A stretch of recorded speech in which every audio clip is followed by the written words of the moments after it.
সন্ধ্যা রাতে মোমের লালচে আলোতে পুলের অগভীর নীল পানিটুকু ঝিলমিল করছে, দেখলে মনে হবে কোনো জাদুকরের তন্ত্রমন্ত্রের ফল। তাতেই আপাতত পা ডুবিয়ে বসে আছে অ্যালিসা, অর্ণব, সায়র আর ক্যাথলিন। যদিও বাইরে হুহু ঠান্ডা, তবে সেটাই উপভোগ করছে ওরা। অ্যালিসা, অর্ণব আর সায়র হলো কৃতিকের বেস্ট ফ্রেন্ড, পরিবারও বলা চলে।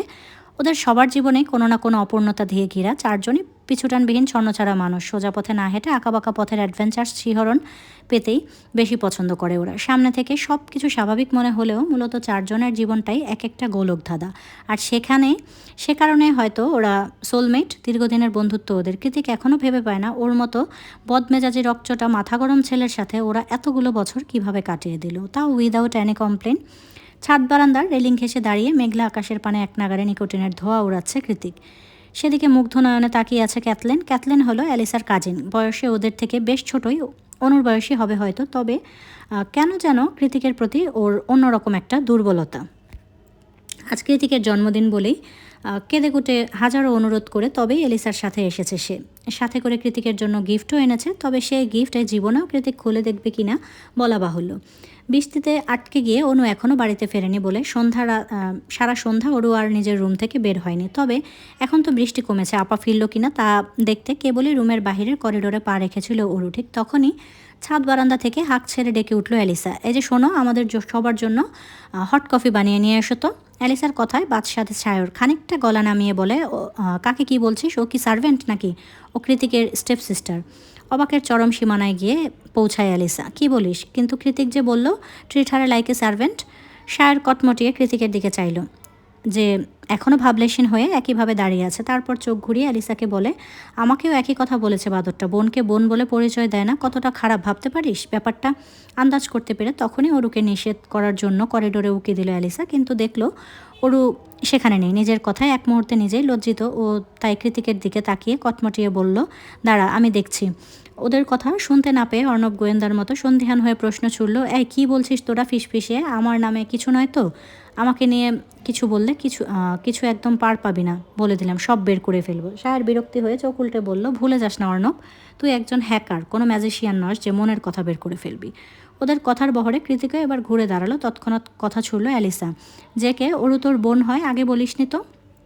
কৃতিকের সোজাসাপটা উত্তর, বোন হয় না তাই বলিনি। তাছাড়া ও কেন আমার বোন হতে যাবে? আমার বোন হওয়ার কী যোগ্যতা আছে ওর? অ্যালিসা পাল্টা প্রশ্ন করবে তার আগেই ট্রেতে করে সবার জন্য গরম গরম কফি নিয়ে হাজির হয় অরু। অরুর অবশ্য কফি চাওয়াতে তেমন একটা ইগোতে লাগেনি, কফিই তো চেয়েছে। তাছাড়া বাড়ি বয়ে আসা সবাই তো মেহমান, এতটুকু নিঃসংকোচ করাই যায়। কিন্তু অরুকে একজনের মোটেই ভালো লাগেনি, আর সেটা হলো ক্যাথলিন। মানে ও এই ব্যাপারটা নিতেই পারছে না, যেখানে ও হাজার চেষ্টা করে তবেই কৃতিককে একটু চোখের দেখা দেখতে পায়, সেখানে একটা ব্রাউন স্কিনে মেয়ে, লম্বা চুলওয়ালা মেয়েটা কিনা কৃতিকের বাড়িতে 24 ঘন্টা থাকে, দিনরাত কৃতিকের মুখোমুখি হয়, ওর সাথে কথা বলে, হাসাহাসি করে। ব্যাপারটা ভাবতেই ক্যাথলিনের কেমন গা জ্বলে উঠল। কোনো এক অজানা কারণে হুট করেই মেয়েটার প্রতি রাগ উপড়ে আসছে। ওর ঠোঁটের কোণে লেগে থাকা হালকা আন্তরিকতা মাখা হাসিটা দেখে একান্তে ফোঁসফোঁস করছিল। তখনই ওর দিকে কফির কাপটা এগিয়ে দেয় অরু, কিন্তু ক্যাথলিন তো এটা নেবে না, সবার সামনে ফিরিয়ে দিতে পারবে না, তাই ইচ্ছে করে গরম কফিটা উল্টে ফেলে দেয়। তবে অসাবধানতায় পুরো কফিটাই অরুর হাতে ছিটকে পড়লো। কফিটা ছিল ধোয়া ওঠা আগুন গরম, তবুও অরু চেঁচালো না, কেবল শব্দে মৃদু আর্তনাদ বেরিয়ে এলো অরুর মুখ থেকে। তৎক্ষণাৎ ওর কাছে ছুটে এলো সায়র। অন্যরাও ব্যস্ত হয়ে পড়েছে অরু ঠিক আছে কিনা দেখার জন্য, শুধু কৃতিক ছাড়া। ও এখনও নিজের জায়গাতেই স্থির দাঁড়িয়ে সবটা দেখছে। নিজের অজান্তেই কখন যে হাত দুটো মুষ্টিবদ্ধ করে ফেলেছে হদিস নেই তার। সায়র তাড়াহুড়ো করে অরুর হাতটাকে টেনে উল্টো পাল্টে দেখে নিল। হাতের অনেকটা জায়গা ধরে লালচে বর্ণ ধারণ করেছে, চোখ মুখে এখনও খিচে বন্ধ করে বসে আছে, মুখে কোনো রা নেই, কেবল চোখ দিয়ে টুপটুপ করে জল ঝরছে ব্যথাতুর। আর ওকে বেবি? উদ্গ্রীব হয়ে প্রশ্ন করলো সায়র। ওরও জবাব দিল না, তবে বসে রইল একইভাবে। ওর হাতে জ্বালা করছে ভেবে ফুলের শীতল পানিতে হাতটা ডুবিয়ে দিল সায়র। কয়েক মুহূর্ত পরেই পিটপিট করে চোখ খুলল অরুর। ঠান্ডা পেয়ে সত্যিই বেশ আরাম লাগছে এখন। ওদিকে অ্যালিসা ক্যাথলিনের দিকে চেয়ে চোখ পাকাতেই ক্যাথলিন এসে ক্ষমা চাইল অরুর নিকট। I am sorry, I didn't mean it. ওর যে রাগ নেই তেমন না, ও দেখেছে ক্যাথলিন ইচ্ছে করে কফিটা ফেলেছে। মেয়েটার কর্মকাণ্ডে রাগও লাগছে খুব, তবুও সবার সামনে মনুষ্যতা আর চক্ষু লজ্জার খাতিরে বলল, ইটস ওকে, অনেক তো হয়েছে। ওর ভেতরে যা, আমি মলম নিয়ে আসছি তোর জন্য। ওর চোখের দিকে অগ্নিদৃষ্টিতে তাকিয়ে খুব স্বাভাবিক ভঙ্গিতে কথাটা বলল কৃতিক। এই আগুন ঝরা লেলিহান দাবানলের চোখে কোনো মায়া কিংবা কাতরতা ছিল না ওরও নিশ্চিত। তাহলে কী ছিল? হিংস্রতা। কিন্তু কেন? এত ভাবার সময় নেই, যেতে বলেছে চলে যাওয়াটাই উত্তম। শুধু শুধু তাদের কোয়ালিটি টাইমে কাবাব মে হাড্ডি হয়ে গেল। ব্যাপারটা ভেবে লজ্জায় মাথা নিচু করে ছাদ বারান্দা ত্যাগ করে ওরু রুমে পা রেখেছে কি রাখেনি তার আগেই ওর রুমে ধূপ করে ঢুকে দরজা বন্ধ করে দেয় কৃতিক। এর আগে কখনো এমনটা করেনিও, তাই এমন হঠাৎ এমন আগমনে ওরু একটু ভয়ই পেল। দু কদম পিছিয়ে পিঠ ঠেকলো শক্ত দেয়ালে। ফুল স্লিভ টি শার্টের দু হাতা উপরে তুলতে তুলতে ধীর পায়ে ওর দিকে এগিয়ে এলো কৃতিক। অন্ধকারের মধ্যে সামান্য ফ্ল্যাশের আলোয় কৃতিকের ভয়ঙ্কর অগ্নিমূর্তি দেখে ভয়ার্ত ঢোক গিল ওরু। গলায় কথা আটকে যাচ্ছে, তবুও আমতা আমতা করে রিনড়ে নিয়ে বলল, কি করছেন? ভয় লাগছে আমার। How dare you? একটা কোল্ড আর ডমিনেটিং কণ্ঠস্বর কানে এলো ওরুর। অজানা অধিকারবোধ উপচে পড়ছে প্রত্যেকটা শব্দে। কি করেছি আমি? ভয়ে ভয়ে শুধায় ওরু। কৃতিক এগিয়ে এসে ওরুর ছ্যাঁকা লাগা লালচে হাতটা শক্ত করে চেপে ধরল। এবার ভীষণ ব্যথা পেল ওরু। ব্যথায় অনেকটা জোরেই চেঁচিয়ে উঠল, লাগছে আমার। কৃতিক থামল না, ওর হাতটা ধরেই টানতে টানতে ওয়াশরুমে নিয়ে ট্যাপ ছেড়ে দিয়ে শাওয়ার জেল লাগিয়ে ইচ্ছে মতো ঘষতে থাকলো ওরুর দগদগে পোড়া হাতটাতে। বিস্ময় আর ব্যথায় জর্জরিত হয়ে ওরুর আপনা আপনি হাত চলে গেল মুখের উপর। ঠোঁট কামড়ে কান্না আটকে বলল, কি করছেন আপনি? কোনো স্বাভাবিক মানুষকে এতটা ব্যথা দিতে পারে? খুব মনোযোগ দিয়ে ময়লা পরিষ্কার করার মতোই ওরুর হাতটাকে ঘষতে ঘষতে কৃতিক জবাব দেয়, আমি স্বাভাবিক? তোকে কে বলল? এক তো পুড়ে চামড়া নরম হয়েছে, তার উপর এতক্ষণ যাবৎ এক নাগাড়ে ঘষা মাজার ফলে হয়তো সেটাও উঠে গিয়ে রক্তাক্ত হয়ে গিয়েছে। তাই তো ওরুর কান্না এবার জোয়ার এলো। কাঁদতে কাঁদতে নিচে বসে পড়ল। পারছি না, ছাড়ুন দয়া করে, ব্যথায় আমার কলিজা ছিঁড়ে যাচ্ছে। এবার কৃতিক ওর হাত ছেড়ে দিল। অতঃপর ফেনায় ভর্তি হাতটা দুগালে চেপে ধরল ওরু। নেক্সট টাইম এমন করলে শুধু হাত নয়, বাথটবে ছুঁড়ে ফেলে পুরো শরীর ধুয়ে তবেই ছাড়বো। আই রিপিট, পুরো শরীর। কান্নারত অবস্থায় ওরু বলে, আমি করেছিটা কি? কৃতিক একটা বিরক্তি মাখা হাসি ছুড়ল ওরুর পানে। তারপর দাঁতে দাঁত চেপে হিসিয়ে বলল, in future don't dare to touch anyone else. আজ সারা রাত হয়তো বিদ্যুৎ আসবে না। না, এখনও অনু ফিরেছে। একে তো অনুর জন্য চিন্তায় মাথা ফেটে যাচ্ছে, তার উপর সন্ধ্যা রাতের ঘটে যাওয়া অমীমাংসিত ঘটনাগুলো মাথাচাড়া দিয়ে উঠেছে বারংবার। বিছানায় আধশোয়া হয়ে নিজের ব্যান্ডেজ প্যাঁচানো হাতটার দিকে উদাসীন হয়ে তাকিয়ে আছে ওরু। তখন কৃতিক ব্যথা তো দিয়েছিল ঠিকই, আবার নিজে নিজে মলম লাগিয়ে ব্যান্ডেজ করে দিয়ে গিয়েছে। এই লোককে ঠিক কী বলবে ভেবে পায় না, পাগল নাকি ভিন গ্রহের বাসিন্দা। ওরুর আনমনা ভাবনার ছেদ ঘটে দরজার কড়া নাড়ার আওয়াজ পেয়ে। এভাবে অপরিচিতদের মতো নক করার অবাক হয় ওরু। নিশ্চয়ই আপা নয়, তাই একটু ঠিকঠাক হয়ে বসলো। আসুন। সঙ্গে সঙ্গে দরজা ঠেলে ভেতরে প্রবেশ করে এলিসা। এলিসা মেয়ে, তবে চলন বচন কোনোটাই মেয়েদের মতো নয়। ওর পরনে সেটে আছে কালো স্কিনি প্যান্ট আর ক্রপ টপ, উপরে শীতের ওভারকোট। বব কাট করা চুলগুলো গাঢ় বাদামি রঙে রাঙানো, সুন্দর ঠোঁটগুলোতে ম্যাড নোটস লিপস্টিকের সেটার আস্তরণ। এক ঝলক দেখলেই মনে হবে মাত্রই টিভি থেকে বেরিয়ে এসেছে। অ্যালিসার কৃত্রিম সৌন্দর্যের কাছে ওরুর অপার্থিব সৌন্দর্য নিছকই সাদামাটা আর ফিকে লাগছে ওরুর কাছে। এলিসা রুমে ঢুকতেই প্রথমে ওরুর হাতটা সাবধানে উল্টে পাল্টে দেখলো, তারপর বলল, ব্যান্ডেজ করার মতো অতটা তো লাগেনি, তাহলে ব্যান্ডেজ কে করলো? ওরুর মা কথা ঘুরিয়ে বলল, আমিই করেছি, যাতে তাড়াতাড়ি কমে যায় ব্যথা। এলিসা শব্দ করে হেসে বলল, তোমার অনেক বুদ্ধি। এলিসার কথায় ওরু হেসে দেয়, তারপর বলে, আমি জানি আপনি মজা করছেন। এই মেয়ে, আপনি করে কাকে বলছো? আমি কৃতিকের বেস্ট ফ্রেন্ড হতে পারি, কিন্তু আমি এখনও সুইট 16, আমাকে তুমি করে বলবে, বুঝলে? ঠিক আছে আপু বলবো, কিন্তু বেস্ট ফ্রেন্ড বানানোর জন্য আর মানুষ পেলে নয়, হনুমানটাকে না, মানে কৃতিক ভাইয়াকে। এলিসা ঠোঁটের কোণে হাসি দিয়ে জবাব দেয়, মানুষ হিসেবে কৃতিক কেমন আমার জানা নেই ওরু, তবে ফ্রেন্ড হিসেবে ওদের তিনজনের জুড়ি মেলে ভার। এলিসা আর খানিকটা কথা বলবে ওরুর সাথে, তার আগেই ক্যাথলিনের বিকট চিৎকার শুনে ছুটে বেরিয়ে গেল। পেছনে পেছনে এগিয়ে যায় ওরুও। হলরুমের মধ্যেখানে বসে থরথর করে কাঁপছে ক্যাথলিন। ওকে চারদিক থেকে ঘিরে রেখে অর্ণব আর সায়র। কৃতিক সেদিকে তাকিয়ে কাউচে বসে বসে আপেল খাচ্ছে। এলিসা দোতলার করিডোর দিয়ে এক নজর পরক করে দৌড়ে নিচে নামলো। ওরু সেখানে দাঁড়িয়ে সবটা বোঝার চেষ্টা করলো কি হলো হঠাৎ ক্যাথলিনের। নিচে গিয়ে এলিসা জিজ্ঞেস করতে অর্ণব জানায় ক্যাথলিন হাতে ইলেকট্রিক শক খেয়েছে। হাতের অবস্থা বেগতিক, সেই সাথে পুরো শরীর থরথরিয়ে কাঁপছে। এলিসা বলল, কি করে হলো এসব? ঘরে তো বিদ্যুৎ নেই। ক্যাথলিন কাঁপা কাঁপা গলায় বলল, আমি জানি না, জেকে ভাইয়া বলেছিল এসপ্রেসো পান করবে, সেটা বানাতেই কফি মেকারের কাছে এসেছিল। তখনই কথাটুকু শেষ করার আগেই হু হু করে কান্নায় ভেঙে পড়লো ক্যাথলিন। জেকে, তুই আবার কবে থেকে এসপ্রেসো খাস? আগে তো দেখিনি। নিঃসংকোচে আপেলে কামড় বসাতে বসাতে কৃতিক বলে, আরে ইয়ার, ঠান্ডার মধ্যে একটু তেতো কফি খেতে ইচ্ছে করছিল। তাছাড়া আমি তো আর ক্যাথলিনকে বলিনি, ও নিজেই বললো। আমি ভাবলাম কফি মেকারটা তো অ্যানালগ, ব্যাটারিতেই চলে, রিক্সের কিছু নেই। অ্যালিসা আড়ালে নিঃশ্বাস ছেড়ে কিচেন কাউন্টারের দিকে এগিয়ে গিয়ে বলল, কোনো কফি মেকার দেখি তো আমি। সঙ্গে সঙ্গে ওর হাত টেনে অর্ণব সচকিত হয়ে বলে, একদম না, তোর কিছু হলে আমি একদম শেষ হয়ে যাব।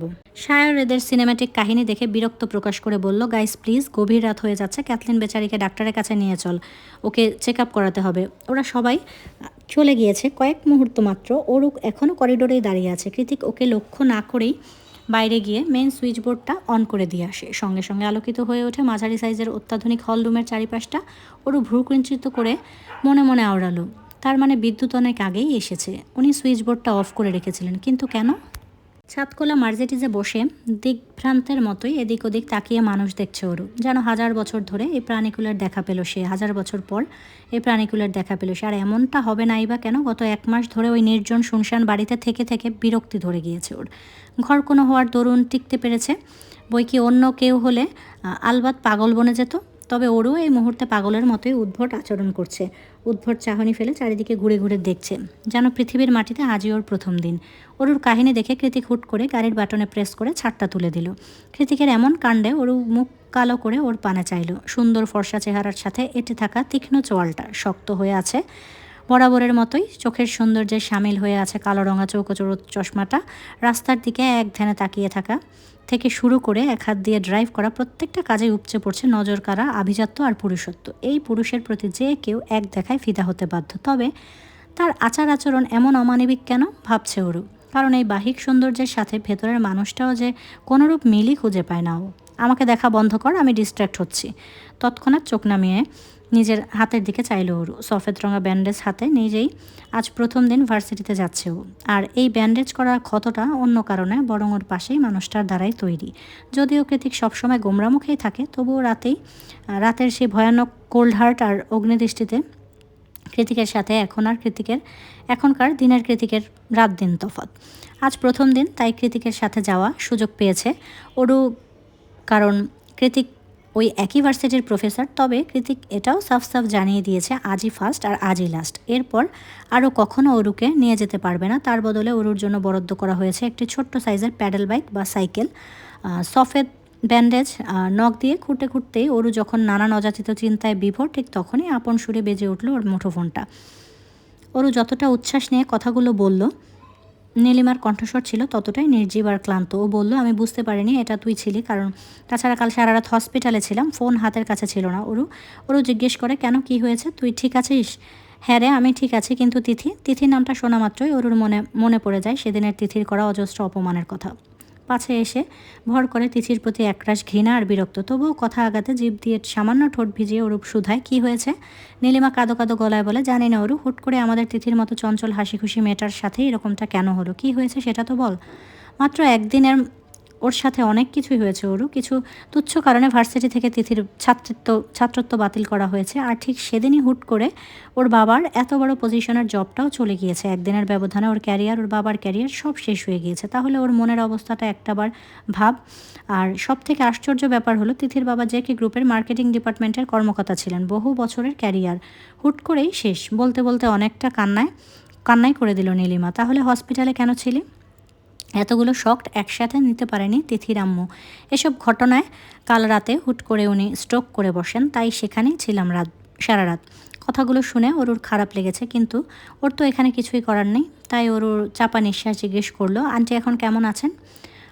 আগের চেয়ে বেটার। এখন বলতো তোর কী খবর? নীলিমাকে তৎক্ষণাৎ থামিয়ে দিয়ে ওরু বলে, আমার কথা পরে বলবো ক্ষণ, তার আগে তুই আমাকে বল, নিখিল ভাই কোন ভার্সিটিতে অ্যাডমিশন হয়েছে? নীলিমা ওরুর মুখে থেকে কথাটা বের হওয়ার সঙ্গে সঙ্গে গাড়িতে ব্রেক কষল কৃতিক। হঠাৎ করে এমন হওয়াতে কম্পিত হয়ে উঠল ওরুর বক্ষপিঞ্জর। সামনের দিকে হুমড়ি খেয়ে পড়তে পড়তে যেন বেঁচে গেল। ও আতঙ্কে চোখ দুটো বড় বড় করে ঘুরে তাকালো কৃতিকের পানে। তখনও মোবাইলে ফোনটা ওরুর কানেই ছিল, তবে খুব বেশিক্ষণ সেটা আর কানে স্থির রইল না। ওরু কিছু বুঝে ওঠার আগেই ফোনটাকে ওরুর কান থেকে ছিনিয়ে সেটাকে সজোরে মাঝ রাস্তায় ছুঁড়ে মারে কৃতিক।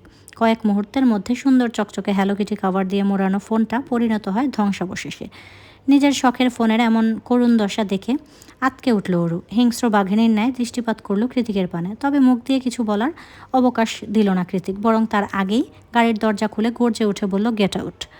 ওরু চমকে উঠে বলল, কি বলছেন? এই মাঝ রাস্তায় কোথায় নামবো আমি? Get out.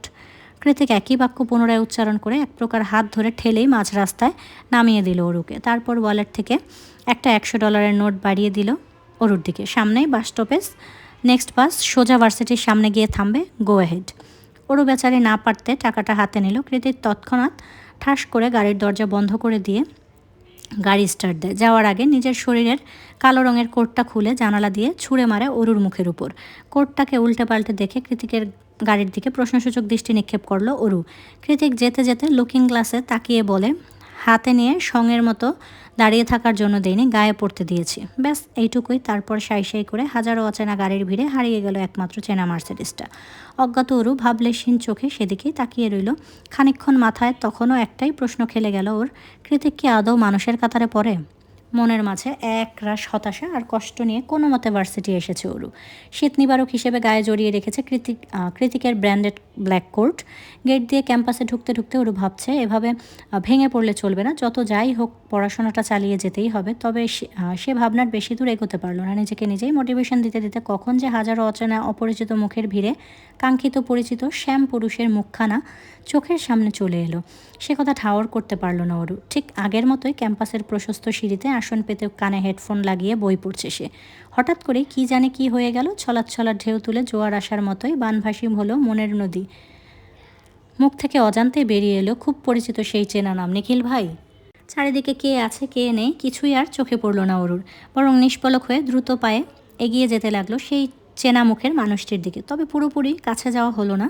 তার আগেই নিখিলের কাছে পৌঁছে গেল বিদেশিনী দুজন সুন্দরী আগন্তুক রমণী। কয়েক মুহূর্তের মধ্যে তাদের সাথে হাসি ঠাট্টায় মাতোয়ারা হয়ে উঠলেন নিখিল। তাই অরুর আর সেদিকে পা বাড়ানোর সাহস হলো না, বরং দূর থেকেই নিখিলের হাস্যোজ্জ্বল মুখের পানে চেয়ে শুধালো, আপনি ভালো আছেন নিখিল ভাই? অরুর থেকে কয়েক মিটার দূরত্বে দাঁড়িয়ে এই পুরো ব্যাপারটা দুহাত মুষ্টিবদ্ধ করে স্ক্যান করে নিল আরেকজন। তবে সেটা অন্য কেউ নয়, অরুতে ভীষণভাবে আসক্ত এক ছন্ন ছাড়া পুরুষ, মিস্টার জায়ান কৃতিক চৌধুরী। অরু বাসে আসলেও অরুর পরেই ভার্সিটিতে প্রবেশ করেছে কৃতিক, কারণ ও গাড়ি নিয়ে বাসের পেছনে এসেছে। তারপর ক্যাম্পাসে ঢুকতেই এই কাহিনী। তবে আশ্চর্যের বিষয় হলো এই মুহূর্তে কৃতিকের চোখে মুখে কোনো গম্ভীরতার লেশমাত্র নেই, বরং ঠোঁটের কোণে আটকে আছে একটা রহস্যজনক কপট বাঁকা হাসি।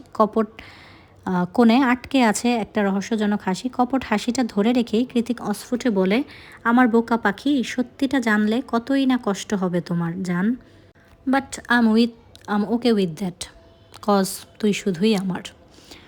ওরও আজ কার মুখ দেখে ঘুম থেকে উঠেছিল কে জানে। প্রথম দিন ভার্সিটিতে আসার উদ্দেশ্যে বের হওয়ার পর থেকে একটার পর একটা ঝামেলা লেগেই আছে পেছনে।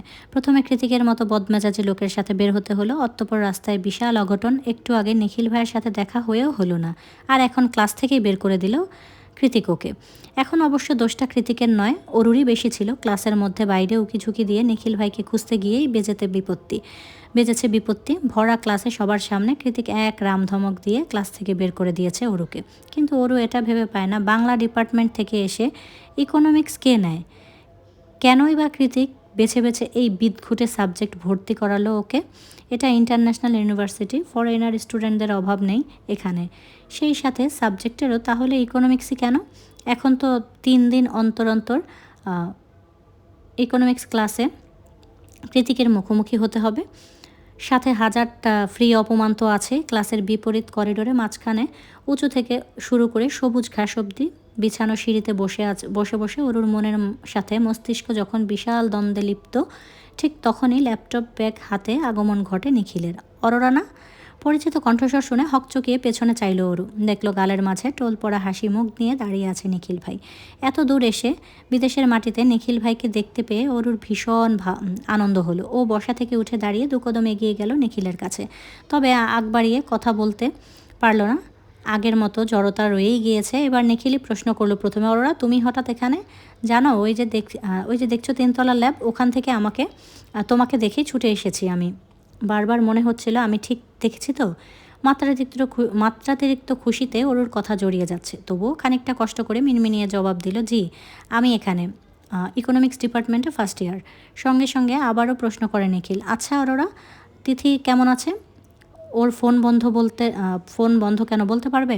তিথিকে নিয়ে নিখিলের এত বেশি কৌতূহল আর উদ্বেগ দেখে ফাটা বেলুনের মতো চুপসে গেল ওর হাস্যোজ্জ্বল মুখটা।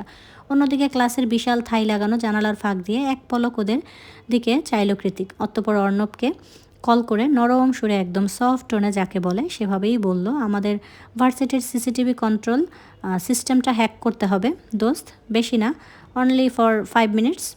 তিথি সম্বন্ধে কথা বলতে বলতে মোটেই কথা বলতে মোটেই আগ্রহী নয় ওরও, কেন যেন ভেতর থেকে আসছে না কোনো কথা। কি বলবে তাহলেও? কিন্তু নিখিল দ্বিতীয়বার আবারও একই প্রশ্ন করলো ওকে, কি হলো অরোরা, জানো তিথি সম্বন্ধে কিছু? অরুর মন বলছে আমি এতদূর কিভাবে আসলাম, কেন আসলাম, সেসব কথা আপনার একটাবারও জানতে ইচ্ছে করলো না নিখিল ভাই? তাছাড়া আপনি হঠাৎ তিথিকে নিয়েই বা কেন এত আগ্রহী হলেন? হ্যালো অরোরা, কী ভাবছো এত? নিখিল হাত নাড়িয়ে ইশারা করতেই সম্ভিত ফিরে পেল অরু। এদিক ওদিক মাথা নাড়িয়ে কিছু একটা বলতে যাবে, তার আগেই ফোন চলে আসে নিখিলের। ওপাশ থেকে কি বলল কে জানে। নিখিল আর এক মুহূর্তের জন্য দাঁড়ালো না ওখানে, বরং দ্রুত পায়ে ছুটতে লাগলো তিনতলার ল্যাব রুমের উদ্দেশ্যে। অযাচিত অরু পেছন থেকেই প্রশ্ন ছুড়ল, কি হয়েছে নিখিল ভাই, এনিথিং রং? নিখিল যেতে যেতে জবাব দিল, সামহাউ কেমিক্যাল পড়ে গিয়ে আমার সব রিসার্চ রিপোর্টগুলো পুড়ে গিয়েছে। এমন দুর্ঘটনার কথা শুনে অজান্তেই মুখে হাত চলে গেল অরুর। বিড়বিড়িয়ে নিজে প্রশ্ন ছুড়ল, আজ হচ্ছেটা কি এসব? ক্লাস শেষে অরুকে এভাবে হয়ে দাঁড়িয়ে থাকতে দেখে ওর কাছে এগিয়ে আসে উজ্জ্বল শ্যামবর্ণের মোটা ফ্রেমের চশমা পরিহিত একটা মেয়ে। কারো উপস্থিতি টের পেয়ে অরু পেছন চাইলে মেয়েটা হাত বাড়িয়ে বলল, hello, I am Sayani Mukherjee, I am from India. দূর থেকে হাজারো সাদা চামড়ার বলে বিদেশি মানুষের ভিড়ে প্রতিবেশী দেশের কাউকে দেখতে পাওয়াটা পাশের বাড়ির প্রতিবেশীর মুখ দেখতে পাওয়ার মতোই অনেকটা। অরুরও সেই রকমই ঠেকলো, জলদি সায়নের হাতে হাত মিলিয়ে বলল, আমি Aurora Sheikh, I mean Aru how sweet. তারপর আঙুল দিয়ে ইশারা করে সায়নী বলে, চলো ক্যান্টিনে যাই, তোমাকে ভার্সিটির ক্যান্টিনের সবচেয়ে বেস্ট খাবারটা টেস্ট করাবো আজ, লেটস গো। ওরও সম্মোহিনী হাসি দিয়ে বলল, আচ্ছা চলো। নরম ঘাসের আস্তরণ মারিয়ে পায়ে পায়ে এগিয়ে যাচ্ছে ওরা দুজন। যেতে যেতে সায়নী শুধায়, আচ্ছা আর জেকে স্যার তোমাকে ওভাবে বকলো কেন বলো তো? উনি সাধারণত কারোর সাথেই আনপ্রফেশনাল আচরণ করেন না, অ্যাটলিস্ট আমি তো দেখিনি। ওরু ঠোঁট উল্টে বলল, কী জানি, তবে মনে মনে বলল, তোমার জেকে স্যারের বকুনি খেয়ে আমার অভ্যেস আছে। সায়নী প্রতি উত্তরে উৎকণ্ঠা নিয়ে বলল, জানো JK sir is a very good rider. ভার্সিটিতে তাকে যতটা কুল লাগে, বাইক রাইডারের জেকে স্যারকে ঠিক ততটাই ডেসপারেটার ড্যাশিং মনে হয়, যেন আস্ত একটা চকলেট বয়। ওরও জানতো যে কৃতিক একজন রাইডার, তবে সেটা মনিটরের ভিডিও গেমে, কিন্তু বাস্তবেও যে কৃতিক বাইক রাইডিং করে সেটা ওর অজানাই ছিল। তাই চকিতে বলে, কি বলছো তুমি, আমি তো জানতামই না। সায়নী হাত দিয়ে মাছি তাড়ানোর মতে করে বলল, আরে তুমি কি করে জানবে, নতুন এসেছো না, দাঁড়াও আমার কাছে টিকিট আছে। এই বলে ব্যাগ থেকে দুটো টিকিট বের করে একটা অরুর হাতে ধরিয়ে দিয়ে সায়নী বলল, আগামীকাল ভার্সিটির 100 ইয়ার সিরিমনি, তাই কোনো ক্লাস নেই, সারাদিন কোনো না কোনো প্রোগ্রাম হবে। পরের দিনই জেকে স্যারের রাইডিং ম্যাচ, টিকিটটা রাখো, আমি তোমাকে সাথে করে নিয়ে যাব, কেমন? ওরও হ্যাঁ না কিছুই বলল না। সায়নী বলার অপেক্ষা করলো না, অনেকটা অধিকার খাটিয়ে ওর ব্যাগে টিকিটটা ঢুকিয়ে দিল। এদেশে সন্ধ্যা হওয়ার জন্য খুব বেশি সময়ের প্রয়োজন পড়ে না। বিকেল 4টার পর এমনিতেই সূর্যের হদিস পাওয়া বাহুল্য। আধারের কালচে আস্তরণ গোধূলির মরা রোডটুকু ঢেকে গিয়েছে বহু আগেই। আবছা আধারের মতোই ভার্সিটির গেট দিয়ে ধীর গতিতে বের হয়েছে অরু। ওদিকে গেটের বাইরে গাড়িতে হেলান দিয়ে শটান দাঁড়িয়ে আছে কৃতিক। আপাতত ঘড়ির দিকে তাকিয়ে অরুর গতিবেগ গণনা করাটাই ওর মোক্ষম কাজ মনে হচ্ছে। অরু যখন একদম সামনে এসে দাঁড়ায়, ঠিক তখনই ঘড়ি থেকে চোখ সরিয়ে কৃতিক বলল, হোয়াই সো লেট? অরু জবাব দেয় না, উল্টো অবিশ্বাসের নজরে কৃতিকের মুখশ্রী প্রয়োগ করে মনে মনে বলে, এই গোমরামুখ লোকটা এত মেয়েদের ক্রাশ, সব মেয়েরা রাইডার করে নাচে, কি এমন রাইড করেন উনি? অরুর এমন খুঁটিয়ে খুঁটিয়ে পরখ করা দেখে কৃতিক ভ্রু কুচকে বলল, হোয়াট? অরু লাফিয়ে উঠে দূরত্ব বাড়ালো। কি হলো, দূরে সরে গেলি কেন, কাছে আয়। কাছে কেন আসবো? কৃতিকের নির্লিপ্ত জবাব, আমি আসতে বলেছি তাই আসবি, আয় বলছি। প্রতি উত্তরে অরু কিছু বলবে, তখনই গেটের কাছে আগমন ঘটে দ্য ক্রাশ বয় নিখিলের। হাতে সাইকেল নিয়ে দাঁড়িয়ে আছে সে। অরুকে দেখা মাত্রই নিখিল আন্তরিক হেসে বলল, আরে অরোরা, বাসায় যাবে নাকি? চলো তোমায় এগিয়ে দিচ্ছি না। অরু তো খুশিতে বাকরুদ্ধ, এ যেন মেঘ না চাইতে জল। ও কৃতিকের মুখের দিকে তাকিয়ে মুখ কাচুমাচু করে বলল, ইয়ে ভাইয়া, আসলে কি? তীরের ছিলার মতো একটা ভ্রু উঁচিয়ে শব্দটা উচ্চারণ করে কৃতিক। ওরও বলতে ভয় পাচ্ছে কৃতিককে, তবে এই মুহূর্তে নিখিলের সাথে বাড়ি যাওয়ার মতো এত বড় সুযোগটা হাতছাড়া করতে চাইছে না মোটেই। তাই বুকের মাঝে অনেকটা সাহস জুগিয়ে বলল, আমি নিখিল ভাইয়ের সাথে যেতে চাই। Yeah sure. একেবারে এক বলে ছক্কা হাঁকানোর মতোই ভেতরটা ইয়াহু বলে চেঁচিয়ে উঠল অরুর। খুশিতে এখানেই লাফাতে ইচ্ছে হচ্ছিল ওর, কিন্তু সেটা বড্ড বেমানান দেখায়। তাই চুপচাপ গিয়ে সাইকেলের পেছনে উঠে পড়ল। কৃতিক সেদিকে অনুভূতি শূন্য দৃষ্টিতে নিক্ষেপ করে দাঁড়িয়ে আছে, হাত দিয়ে এমনভাবে নিজের লং হেয়ারগুলোকে ব্যাক ব্রাশ করছে যেন কিছুই হয়নি, everything is all right. Cycle চলতে শুরু করলে কৃতিক মাটির দিকে তাকিয়ে গুনতে শুরু করে, 5 4 3 2 1 অ্যান্ড 0। সঙ্গে সঙ্গে রাস্তার মাঝখানে ঝনঝন করে কিছু একটা পড়ার শব্দ হলো। তৎক্ষণাৎ ওর ঠোঁট খেলে গেল অদ্ভুত সেই ক্রুড হাসি। হুট করেই সাইকেলের টায়ার কী করে পাঞ্চার হয়ে গেল বুঝে উঠতে পারলো না নিখিল। অবশ্যই এই মুহূর্তে সে বোঝার মতো অবস্থাতেও নেই। হাত পা ছিলে ছুলে যা তা অবস্থা হয়ে গিয়েছে। ওরু নিজেও অনেকটা ব্যথা পেয়েছে। কৃতিক দ্রুত এগিয়ে এসে ব্যস্ত ভঙ্গিতে শুধালো, are you all right mister Nikhil? প্রতি উত্তরে নিখিল আদৌ জবাব দিল কি দেয়নি তার জন্য এক মুহূর্ত অপেক্ষা না করে কৃতিক দ্রুত ওরুকে কোলে তুলে নিয়ে যেতে যেতে বলে, ওকে বাই দেন। ওরুকে কোলে তুলতেই ওরু অবাক হয়ে জোরে জোরে বলল, আরে আরে নিখিল ভাই পড়ে আছে আর আপনি আমাকে নিয়ে চলে যাচ্ছেন? কৃতিক হাঁটতে হাঁটতে জবাব দেয়, হ্যাঁ, কারণ আমি তোর নিখিল ভাইয়ের প্রতি একটু ইন্টারেস্টেড না। আমি যার প্রতি ইন্টারেস্টেড তাকে সাথে করেই নিয়ে যাচ্ছি। কি বললেন? কার প্রতি আগ্রহী? কৃতিক দুহাতে আগলে রাখা ওরুর দিকে তাকিয়ে কটমটিয়ে বলল, বিলিভ মি ওরু, তুই আর একটাও বাড়তি কথা বললে আমি তোকে এখানেই ফেলে চলে যাব। আর তুই ভালো করেই জানিস আমি যেটা বলি সেটাই করি, ছাড়ি। কারণ তোর পেছনে ওয়েস্ট করার মতো বেহুদা টাইম আমার নেই। সো মুখে ফুল স্টপ। কৃতিকের কথার পাছে ওরু আর কথা বাড়ানোর সাহস পায় না। মুখে দাড়ি কমা ফুল স্টপ সব কিছু টেনে দিয়ে মাথা এলিয়ে পড়ে থাকে কৃতিকের প্রশস্ত বাহুডোরে। ফকফকে পরিষ্কার আকাশ আর রৌদ্রোজ্জ্বল দিনের আগমনী বার্তা নিয়ে সূচনা হয়েছে আরও একটি সুন্দর সকালের। আজকের আবহাওয়াটা প্রাণ জোড়ানোর মতোই সুন্দর।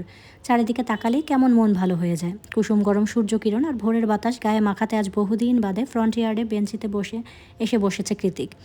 দুহাতে মুঠিবদ্ধ হয়ে আছে কফির কাপ আর আইপ্যাড। তবে আপাতত আইপ্যাডে চোখ নেই ওর, বরং দুটো নিষ্পলক বিচরণ করছে চারিদিকে সবুজ ঘেরা অরণ্য। কোনোদিন দেশে ফিরবে না বলে বছর তিনেক আগেই ছোটো মোটো এই অত্যাধুনিক ডুপ্লেক্স বাড়িটা কিনেছিল কৃতিক। তখন কি আরও জানতো যে 3 বছরের মাথায় এসে ওর অষ্টাদশী পিচ্ছি এলোকেশি এই বাড়িতেই প্রথমে পা রাখবে, দিনরাত যাপন করবে। জানলে হয়তো বাড়িটাকে মন মতো ঢেলে সাজাতে পারতো। ওরুর তো আবার হ্যালো কিটি খুব পছন্দ। বাড়িটা হ্যালো কিটি থিমে তৈরি করলে কেমন হতো? কথাটা ভাবতেই এক মনে হেসে ওঠে কৃতিক। ঠিক তখনই ওর আজগুবি ভাবনার সুতো ছিঁড়ে যায় সামনের ফ্রেঞ্চ গেট থেকে আসা কলিং বেলের টিং টিং আওয়াজে। কে এসেছে দেখার জন্য কৃতিক উকি দিতে যাবে, তার আগেই মেইন ডোর খুলে বেরিয়ে আসে ওরু। তারপর ফ্রন্টিয়ার পেরিয়ে সোজা এগিয়ে যায় গেটের কাছে। ওরুর পরনে ছিল হোয়াইট পিঙ্ক কম্বিনেশন সিল্কের পাজামা। রেশমের মতো হাঁটু অবধি লম্বা চুলগুলো ছিল পুরোপুরি বাঁধনহারা। ওরুর পরনে নিজের কিনে দেওয়া পাজামা সেট দেখে কৃতিকের বেশ ভালো লাগলো। এই প্রথম কৃতিক কারোর জন্য কিছু নিজের হাতে কিনেছে। ওরু আজ আবার সেটা পরেছেও, ভালোই লাগলো। এই তো কালকেরই ঘটনা। সন্ধ্যাবেলা ভার্সিটি থেকে ফিরে একাই খুঁড়িয়ে গাড়ি থেকে নেমেছিল ওরু। তবে গাড়ি থেকে নামতেই খুব বড়সড় একটা ঝটকা খেয়ে অগত্যাই বিস্ময়ে আপনা ঠোঁট দুটো আলাদা হয়ে গিয়েছিল। এই বাড়ির গ্যারেজে এখনও আসা হয়ে ওঠেনি ওরুর, আজকেই প্রথম ছিল। তাই কৃতিকের যে এত রাইডিং বাইকের কালেকশন আছে সেটাও ওর অজানা ছিল। পুরো গ্যারেজে 4 চাকা বলতে একটা মার্সিডিজই রয়েছে কেবল, বাকি সব নামি দামি ব্র্যান্ডের বাইক কালেকশন। ওর মনে মনে ভাবলো এটাকে কোনো বাইকের শোরুম বললে মন্দ হবে না বই কি। চারিদিকে চোখ বুলিয়ে ওর যখন অবিশ্বাসের নজরে কৃতিকের পানে চাইল, কৃতিকের মুখভঙ্গি তখন খুব স্বাভাবিক। নিজ হাতের আঙ্গুলে চাবির রিংটা ঘোরাতে গ্যারেজ থেকে বেরিয়ে যেতে বলল, গাড়িতে একটা প্যাকেট আছে, নিয়ে যাস। ওরু ভ্রুকুটি করে শুধায়, কার প্যাকেট? আমার। কৃতিক না ঘুরেই জবাব দিল, তো কার? কিন্তু আমার জন্য হঠাৎ? কৃতিক হাঁটার গতি থামিয়ে প্রথমে নাক টেনে বুক ভরে বাতাস নেয়, অতঃপর বলে, তুই ঘুমালে যে অর্ধনগ্ন হয়ে থাকিস সেটা আদৌ জানিস? কি? লজ্জা আর বিরক্তির চরম সীমানায় গিয়ে শব্দটা উচ্চারণ করে হলো। কৃতিক আবারও স্বস্থানে দাঁড়িয়ে থেকেই বেশ সাবলীল ভঙ্গিতে বলল, আমি তো জানি। আর তাছাড়া আমার আমানতের খেয়ানত করার কোনো অধিকার তো তোর নেই, তাই ঢেকে রাখার ব্যবস্থা করেছি। মাত্র সময় হলে নিজের জিনিস নিজেই ঠিকঠাক বুঝে নেব, তখন আর তোকে জ্বালাতে আসবো না। নিজের হাত দিয়েই ঢাকবো সবটা। আর দরকার পড়লে বাক্যটা কেন যেন শেষ করলো না কৃতিক, বরং তাড়াহুড়ো করে ওর সামনে থেকে চলে গেল। আমানত খেয়ানত কিংবা কৃতিকের ঘোরানো পেঁচানোর কথা কোনোটাই তখন আর মাথায় ঢোকেনি ওরুর। ও তো স্রেফ উপহারটুকু গ্রহণ করেছে। একটা দুটো নয়, পুরো 10 কালারের 10টা পাজামা সেট ছিল প্যাকেটে। দেখেই বোঝা যাচ্ছিল পাজামাগুলো খুব দামি। গায়ে চড়ালেই কেমন চোখ ভার হয়ে ঘুম চলে আসে। কালকের কথা আজও মনে করে মুখের কোণে আঙ্গুল ঠেকিয়ে ঠোঁট কামড়ে এক মনে হাসছে কৃতিক। আশ্চর্য মনে মনে ভাবছে, সত্যি যদি দিশেহারা হয়ে কাল কিছু করে বসতাম, অধিকার খাটিয়ে গিয়ে দূরত্বের প্রাচীর ভেঙে ফেলতাম, তাহলে কি খুব বেশি বাড়াবাড়ি হয়ে যেত? ওদিকে অরু নিজের কোলের মধ্যে ছোট্ট বিড়াল ছানা ডোরাকে নিয়ে এগিয়ে গিয়ে গেট খুলতেই চোখের সামনে ভেসে ওঠে চেনা পরিচিত সেই সুদর্শন মুখখানা। তবে এই মুখটা অরুর থেকে বেশি অনুর পরিচিত। ওরু এক পলক উপর থেকে নিচ পরক করে নিল তার একগুচ্ছ শুভ্ররাঙা টিউলিপ হাতে নিয়ে ফর্মাল গেটআপে দাঁড়িয়ে আছে প্রত্যয়। চোখে অপরিবর্তিত চিকন ফ্রেমের চশমা। দেখে তো মনে হয় পাওয়ার আছে প্রাপ্ত। প্রায় কয়েক মিনিট বিনা বাক্যে অতিবাহিত হয়ে যায়, তবুও অরুর ধ্যান ভাঙল না। তাই অরুর দিবা স্বপ্নকে বাস্তবে ফিরিয়ে আনতে হাত নাড়িয়ে ডেকে উঠল প্রত্যয়, হ্যালো। তৎক্ষণাৎ ধ্যান ভেঙে গেল অরুর। সচকিত হয়ে বলল, হ্যাঁ আপার কাছে এসেছেন তাই না? আপা বাসাতেই আছে, আসুন। প্রত্যয় গেট দিয়ে ভেতরে যেতে যেতে বলল, অ্যাকচুয়ালি আমি অনুর কাছে নয়, কৃতিক ভাইয়ের কাছে এসেছি। কিছু ফাইলে আর্জেন্ট সিগনেচার লাগতো। ও, ওই তো ভাই। হাত কয়েক দূরে কালো রঙা বেঞ্চিটাতে আঙুল উঁচিয়ে দেখালো প্রত্যয়। তারপর অরুকে রেখে এগিয়ে গেল সেদিকে। অন্যদিকে অরু দৌড়ে গিয়ে অনুকে বাইরে নিয়ে এলো। অরু টানাটানিতে অনেকটা হন্তদন্ত হয়ে বেরিয়ে এলো অনু। একটা লং কুর্তি আর লেগিংস পরিহিত অনু তাকিয়ে আছে প্রত্যয়ের পানে। ওদিকে কাজের ফাঁকে প্রত্যয়েরও চোখ সরেনি ঘুমো ঘুমো আর অনুর মায়াবী মুখশ্রীর দিকে। অরু টানাটানি করেছে দেখে অনু বিরক্ত হয়ে বলল, উফ ছাড় না অরু, কৃতিক ভাইয়া বসে আছে তার সামনে, তুই যদি বাচ্চাদের মতো করিস কি বলবে বলতো? আরে কিচ্ছু বলবে না, আয় তো তুই। অরুর এক হাতে এখনও খাপটি মেরে বসে আছে বিড়ালের বাচ্চা ডোরা। অনু সামনে এগোতে এগোতে ভাবছে সেদিন রাতের কথা। সেদিন বৃষ্টির অজুহাত তো নিছকই বাহানা ছিল, কারণ সেদিন হসপিটাল থেকে বের হতেই দেখা মেলে ছাতা হাতে দাঁড়িয়ে থাকা প্রত্যয়কে দেখে অবাকের চরম সীমানায় গিয়ে অনু তখন শুধালো, আপনি এখানে? প্রত্যয় মৃদু হেসে জবাব দিয়েছিল, আপনার জন্যই দাঁড়িয়ে আছি। আর তারপর বৃষ্টি ভেজা মনোমুগ্ধকর একটা সিম্পল কফি ডেট। একজন আরেকজনের পরিচয় তো দূরে থাক, নামটুকু পর্যন্ত জানতো না, তবুও মন গহীনে কোথাও ঘন্টা বেজেছিল দুজনারই। অনুর মনে হয়েছিল যে মানুষটা এতবার করে সাহায্য করেছে, তার সাথে এক কাপ কফি তো পান করাই যায়, পরিচয় দিয়ে কি আসে যায়। তবে আজ এই মুহূর্তে প্রত্যয়ের কর্মকাণ্ড দেখে মনে হচ্ছে সে পরিচয় দিতেই একেবারে আটঘাট বেঁধে সকাল সকাল বাড়ি বয়ে এসেছে। বাড়ির ফ্রন্টিয়ারটা নরম সবুজ ঘাস আর বিভিন্ন সৌন্দর্যবর্ধক গাছগাছালি দিয়ে ভরা। সেই গাছেরই ফাঁক ফোকর গলিয়ে আলো ছড়াচ্ছে একটু একটু সূর্যকিরণ। আর সেই আলো ছায়ার মাঝেই মুখোমুখি হয়ে দাঁড়িয়ে আছে প্রত্যয় অনুর পেছনে অরু আর ডোরা। অন্যদিকে ওদের থেকে খানিকটা দূরে এখনও আইপ্যাডে খুব মনোযোগী দিয়ে কিছু একটা করছে কৃতিক। প্রত্যয় নিজের হাতে থাকা টিউলিপ গুচ্ছ এগিয়ে দিয়ে বলল, শুভ সকাল মিস অনন্যা শেখ, আমি প্রত্যয় এহসান, সিইও অফ জেকে গ্রুপ। ওর হকচকে অনুর দিকে এগিয়ে মিনমিনে বলল, আপা উনি প্রত্যয় এহসান? উনিই মনে হয় আমাদের জন্য ভিসা টিকিটের সব ব্যবস্থা করেছিলেন। প্রত্যয় চোখ সরিয়ে ওর দিকে তাকিয়ে বলল, হ্যাঁ ঠিক বলেছো তুমি। অনু কথা ঘুরিয়ে বলল, তাহলে আপনি আমাকে চিনতেন তাই তো? প্রত্যয় মৃদু হেসে জানায়, কিছুটা। অনু সহসা হেসে টিউলিপগুলোকে গ্রহণ করে বলে, ধন্যবাদ, ওয়েলকাম। প্রত্যয়ের ঘোর লাগা চোখ দুটো ছিল তখনও অনুর চোখে নিবদ্ধ। ওদিকে কৃতিকের চোখ দুটো অরুর চোখে। এই ঘোর, এই কামকতা কৃতিকের চোখে খানিকটা বেশি হবে। কৃতিকের সেই ঘোর লাগা চোখে চোখ পড়তে কেঁপে উঠল অরু। হুট করেই কেন যেন শরীরের প্রত্যেকটা লোমকূপ দাঁড়িয়ে গেল। সেই সাথে তলপেটের মধ্যে অনুভব হলো অজানা এক গুড়গুড়ানি। এটা মোটেও খিদের পূর্বাভাস নয়, তাহলে এটা কেমন অনুভূতি? আগে তো কখনো হয়নি এমন। সামান্য চাহনিতেও কারো এত জোর থাকে? চোখের চাহনি দিয়ে পুরো ঝড় বইয়ে তুলকালাম বাঁধিয়ে দিল শরীরের রন্ধে রন্ধে। তবুও সবটা গতানুগতি উপেক্ষা করে গেল অরু। পেছন থেকে অনুদের চোখে চোখে কথা আদান প্রদানের মাঝে বাম হাত ঢুকিয়ে দিয়ে অরু বলে উঠল, এই আপা, অনেক তো হয়েছে তোদের আলাপ পরিচয়, এখন চল, খিদে পেয়েছে, আমাকে আবার খেয়ে ভার্সিটি যেতে হবে। তাছাড়া তুই তো হসপিটালে মায়ের কাছে যাবি। অরুর কথায় সম্ভিত ফিরে পেল অনু। সেই সাথে অজানা একরাশ লজ্জারা প্রজাপতির ন্যায় ঘিরে ধরল ওকে। ও তাড়াহুড়ো করে ভেতরে যেতে যেতে বলল, খাবার দিচ্ছি, দ্রুত আয়। পরিবেশটা থমথমে আর অস্বাভাবিক। প্রত্যয়ের নিজেরও কেমন লজ্জা লজ্জা লাগছে। তাই পরিস্থিতি স্বাভাবিক করতে প্রত্যয় অরুর কোলে ঝিমোতে থাকা ডোরাকে দেখিয়ে বলল, বিড়াল কোথায় পেলে? না মানে আগে তো ছিল না। ওরু ডোরার মাথায় আদুরে হাত বুলাতে বুলাতে বলল, কাল রাতে ব্যাকইয়ার্ডে কুড়িয়ে পেয়েছি, ঠান্ডায় কাঁপছিল, তারপর ঘরে নিয়ে এসেছি। আর তারপর? প্রত্যয় জিজ্ঞাসু হয়ে শুধালো। তারপর? অরু কৃতিকের দিকে দাঁত কটমটিয়ে তাকিয়ে বলল, কিছু না, by the way nice cat. Aru প্রত্যয়ের কথায় বাদ সেধে বলল, ও ক্যাট না, ও আমার বাচ্চা ডোরা। মাথা খারাপ? আমি কেন বিড়ালের বাচ্চা জন্ম দিতে যাব? পেছন থেকে ভেসে আসা কৃতিকের অযাচিত বাক্যে অরু প্রত্যয় দুজনেই বোকা বনে গেল। ওরা মুখে ভেঙচি কেটে মিনমিনিয়ে বলল, আপনার বাচ্চা কেউ বলবে না, বলবেও না। ভালোবাসা দরদ বলতে কিছু আছে নাকি হৃদয়ে? থাকলে আমাকে আর ডোরাকে অমন মাঝরাতে বাইরে বের করে দিতে পারতেন না? ওর ভাবনার মাঝে কৃতিক ওদের কাছে এগিয়ে এসে আইপ্যাডটা ওরুর দিকে এগিয়ে দিয়ে বলল, অরু এটা নিয়ে ভেতরে যা, আমার প্রত্যয়ের সাথে কিছু পার্সোনাল কথা আছে। অরু ঠোঁট উল্টে ভেতরে যেতে আইপ্যাডটা খুলে দেখতে লাগলো। আর প্রথমেই যেটা সামনে আসলো সেটা অডিও বুক, হান্টিং অ্যাডেলাইন। বইয়ের নামটা দেখেই চোখ মুখ কুচকে গেল অরুর। মিনমিনিয়ে বলল, উনি হান্টিং অ্যাডেলাইনের মতো ডার্ক রোম্যান্টিক বই পড়েন? তার মানে কি উনিও ওইসব বেপরোয়া হিরোদের মতো অতিরিক্ত রোম্যান্টিক? হায় হায়, ওনাকে সামলাতে তো ওনার বইয়ের 12টা 13টা বেজে যাবে। পরক্ষণেই নিজের মাথায় নিজেই চাটি মেরে দাঁতে দাঁত চিপ কেটে ওরু বলে, ছি কী সব ভাবছি আমি, তবা তবা। ইউনিভার্সিটিতে আজ 100 ইয়ার সিরিমনি মানে শতবর্ষপূর্ণ উদযাপন হচ্ছে। আজ কোনো ডিপার্টমেন্টেরই ক্লাস নেই। সব কিছু জানাই ছিল ওরুর, তবুও এক বুক আশা নিয়ে ভার্সিটিতে এসেছিল। আকাঙ্ক্ষা একটাই, নিখিল ভাইয়ের একটা নজর দেখা পাওয়া, ঠিক আগের মতোই। কিন্তু সেটা আর হয়নি। সিনিয়রদের কাছ থেকে খোঁজ নিয়েই জানতে পেরেছে নিখিল ভাই আজ আর ভার্সিটিতে আসেনি বললে ভুল হবে, আসতে পারেনি। গতকাল সব রিপোর্ট নষ্ট হয়ে যাওয়ার আজ আবারও সেগুলো নতুন করে রেডি করতে হচ্ছে তাকে, নয়তো সামনের সেমিস্টার পুরো দমে ফেল। ওরু অসহায়ের মতো মনমরা হয়ে বলল, নিখিল ভাইয়ের মতো ভালো মানুষের সাথে এমন খারাপ কাজটা কে করলো? সে যাই হোক, নিখিল ভাই যেহেতু আসেনি, ওরও চিন্তা করলো ও বাড়িতে ফিরে যাবে। কাল সারা রাত বাইরে বের করে রেখেছে কৃতিক ওকে, তাই ঘুমটাও চোখে তাজা।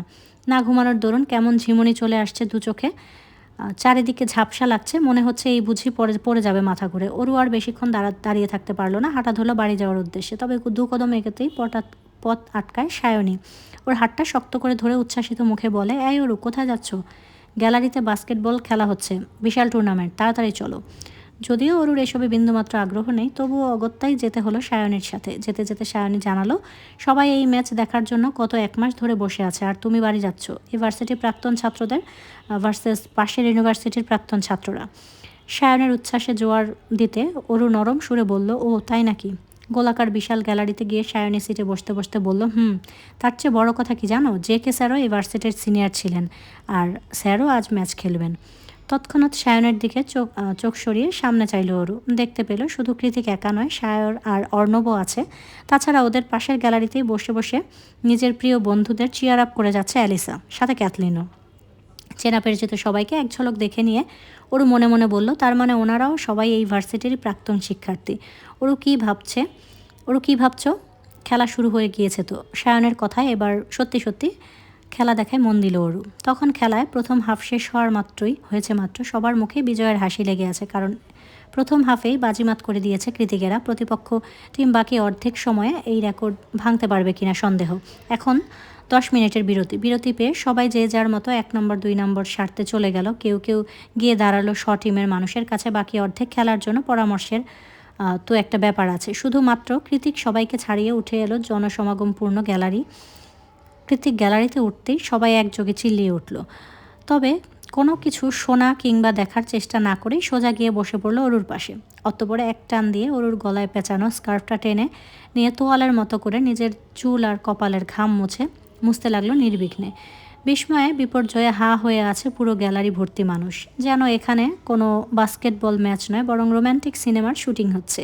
অর্ণব, সায়র ওরাও খানিকটা অবাক। সায়র যতটুকু জানে মেয়েটা কৃতিকের 2 চোখের বিষ, তাহলে গ্যালারি ভর্তি মানুষের সামনে কৃতিকের এসব করছেটা কি? ওদিকে ওরু পারছে না লজ্জায় মাটির সাথে মিশে যেতে। মানে সকলের ক্রাশ বয় রাইডার জে.কে স্যার এই মুহূর্তে পুরো ক্যাম্পাসের সামনে ওর শরীরের ওড়না নিয়ে নিজের মুখমণ্ডলের ঘাম মুছছে। এমন কাহিনীতে চারিদিকের জোড়া জোড়া চোখের দিকে তাকিয়ে ওরুর আর্তনাদ করে বলতে ইচ্ছে করছে, বিশ্বাস করো আমি কিছু জানি না, এই লোকটা পাগল, মাথায় সমস্যা আছে, তাই তো হুটহাট এমন কিছু করে আমায় ফাঁসায়।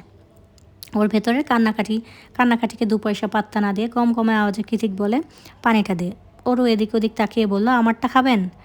এখানে আর কেউ আছে? ওরও দ্রুত এদিক ওদিক না সূচক মাথা নাড়িয়ে ব্যাগ থেকে বের করে মামপটটা এগিয়ে দেয়। কৃতিক এক নিঃশ্বাসে পুরোটা পানি শেষ করে আবারও নেমে যায় গ্যালারি থেকে। কৃতিক চলে গেলে ওরও নিজের ওড়নাটা ঠিকঠাক করতে ব্যস্ত হয়ে পড়ে। ওড়নার একাংশ কৃতিকের ঘামে ভিজে আছে, সেখান থেকেও খুব সুন্দর একটা চন্দন কাঠ জাতীয় ঘ্রাণ আসছে। ঘ্রাণটা কিসের ভালোভাবে বোঝার জন্য ওরু ওড়নাটাকে নাকে ছোঁয়ালো। হ্যাঁ, যা ভেবেছিল তাই, স্যান্ডালউড পারফিউমের একটা মাতাল করা সুবাস। গন্ধটা নাকে লাগতেই অজানা শিহরণে শরীর ছেয়ে গেল ওরুর। তখনই অপর পাশ থেকে কর্কশ আওয়াজ ভেসে এলো সায়নের, তুমি জেকে স্যারকে চেনো? না মানে হ্যাঁ। ওরু চোরের মতো মুখে কাচুমাচু করছে দেখে সায়নী বলল, কি না মানে হ্যাঁ, মানে কি করছো? চিনে থাকলে বলো। ওরু হ্যাঁ সূচক মাথা নাড়িয়ে বলল, উনি আমার ভাই হয়, মানে স্টেপ ব্রাদার। সায়নী বোধ হয় ওরুর জবাবে খুশিই হলো, তাই ওর হাত জড়িয়ে ধরে বলল, ইটস ওকে ওরু, আগে বলবে না কথা? আমি আরও ভাবলাম কি না কি। খাওয়া দাওয়া হই হুল্লো, সারাদিনটা ভালোই চলে গিয়েছে সবার সাথে। ওরু আজ বেশ ভালোই আনন্দ করেছে। এতগুলো দিন পর আজকেই প্রথম ওরুর মনে হয়েছে যে ও আসলে ইউনিভার্সিটি পড়ে।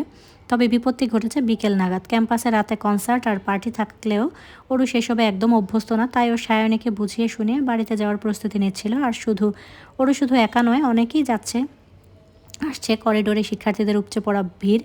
তাই ও ঠিক করলো বাইরের দিক থেকে তাড়াহুড়ো করে বেরিয়ে যাবে। কিন্তু হঠাৎই ওর মনে হলো ভিড়ের মাঝে নিখিল ভাইকে দেখলো।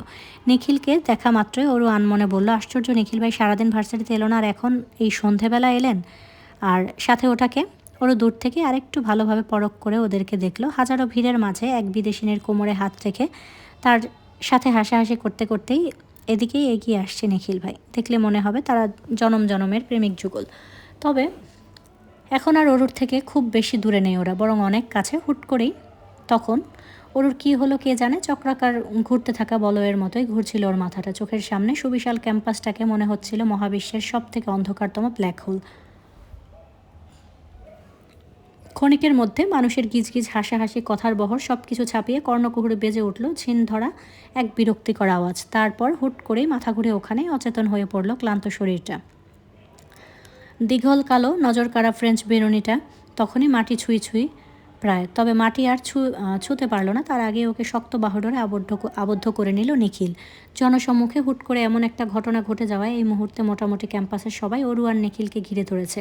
সবার চোখের দৃষ্টি অবর্তিত হয়ে আছে অজানা কৌতূহল দ্বারা। সবার মুখে একটাই প্রশ্ন, কী হলো মেয়েটার? নিখিল যখন অরুকে কোলে তুলে কেবল দাঁড়িয়েছে, ঠিক সেই মুহূর্তে ভিড়ের মধ্যে থেকে কেউ বলে উঠল, ডোন্ট টাচ হার। ভেলভেট মেঘের ন্যায় স্মুথ কণ্ঠস্বর, তবে প্রতিটি শব্দটি উপচে পড়ছে অগাধ কর্তৃত্ব, যেন ওর কোনো একান্ত প্রয়োজনীয় জিনিসকে অন্য কেউ হাত দিয়ে ছুঁয়েছে। অজ্ঞাত কণ্ঠস্বর শুনে ভিড়ের মধ্যে উকি দিল নিখিল। তৎক্ষণাৎ এগিয়ে এসে শিকারি বাজ পাখির ন্যায় নিখিলের হাত থেকে ছো মেরে ওরুকে নিয়ে গেল কৃতিক। নিখিল কিছু বুঝে উঠতে পারল না, তাই অবাক দৃষ্টিপাত করলো কৃতিকের পানে। তবে কৃতিকের দৃষ্টি ছিল গভীর আর এর মতোই জলজলে, যেন চোখ দুটো দিয়েই ভস্য করে দেবে নিখিলকে। কৃতিকের মুখের উপর কথা বলা তো দূরে থাক, ওর চোখের দিকেই কয়েক সেকেন্ডের বেশি তাকিয়ে থাকতে পারল না নিখিল। অজান্তেই শুষ্ক ঢোক গিলে চোখ নামিয়ে নিল নিচে। ভার্সিটিতে ইমার্জেন্সি ট্রিটমেন্টের জন্য যে ক্লিনিক থাকে তারই একটা ক্যাবিনের ছোট্ট করিডোরে দাঁড়িয়ে আছে কৃতিক। পরনে কোণে অবধি হাতা গুটানো সফেট শার্ট আর ব্ল্যাক ডেনিম, মাথায় লম্বা চুলগুলো এলোমেলো হয়ে পড়ে আছে কপালে, ফর্সা মুখটা জিদের তোপে টকটকে লাল হয়ে আছে। এই মুহূর্তে ওকে উদ্ভ্রান্তের মতোই লাগছে, ছন্নছাড়া লাগছে। কৃতিক যখন করিডোরের দেয়ালে হেলান দিয়ে বুকের উপর দুহাত ভাঁজ করে চোখে ক্যাবিনের দিকে তাকিয়েছিল, ঠিক তখনই হন্তদন্ত হয়ে ছুটে আসে সায়র। কৃতিকের মুখোমুখি দাঁড়িয়ে উদ্বিগ্ন হয়ে প্রশ্ন ছুড়ে বলে, কি হয়েছে অরুর? ঘুম আর খাওয়া দাওয়ার অনিয়মের জন্য প্রেশার ফল করে সেন্সলেস হয়ে গিয়েছে। কৃতিকের নির্লিপ্ত জবাব। সায়র ওর দিকে তিরস্কার করে হাসলো, তারপর তাচ্ছিলের ধ্বনিতে বলল, সিরিয়াসলি জেকে, মাত্র এই কয়েকদিনে মেয়েটাকে টর্চার করে করে আদমরা বানিয়ে ফেললি? তোর অত্যাচারের মাত্রা এতই বেশি ছিল যে মেয়েটা ক্যাম্পাসের মধ্যে সেন্সলেস হয়ে গিয়েছে। ভাব তুই কতটা জঘন্য।